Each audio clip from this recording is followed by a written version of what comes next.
Hey Shalford family, I wanted to give you an update about tomorrow's Sunday service at Shalford. We are not going to gather in person just because of the weather coming in. We want everyone to feel like they can be as safe as possible, be at home and not be out on the roads. But I still wanted to encourage you and give you a bit of scripture and then just make a couple of announcements to make sure you know some things that are happening this week and next week. First, I love you. I'm going to miss being together.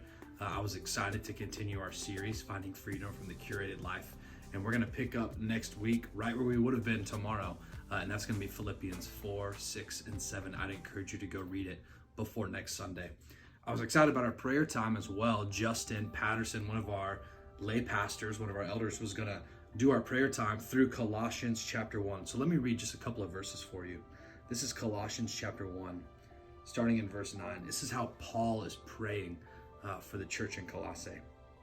For this reason also, since the day we heard this, we haven't stopped praying for you.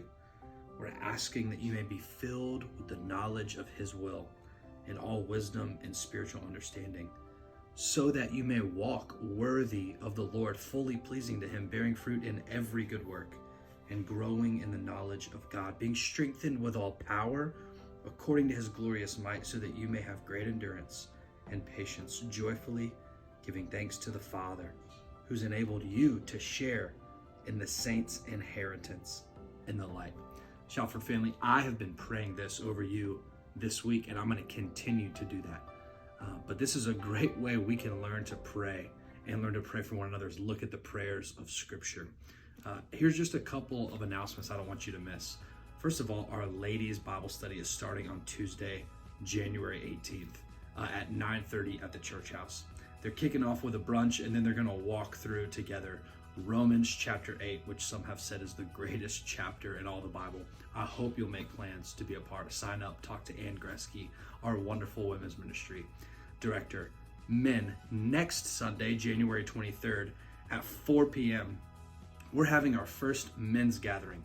Nick Garofalo is going to lead worship for us. We've got a time where we're going to hear some stories. Brian Stowers is going to share his story, how he came to know Christ. We're going to have times of praying together, looking at scripture together, and I really think it's going to be an encouraging time for all of you men to be at. So I hope you'll make plans next Sunday afternoon at 4 p.m. to join us at the church house for our men's gathering.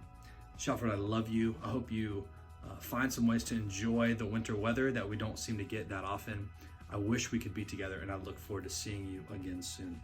So I love you, and as we say every gathering, you are sent.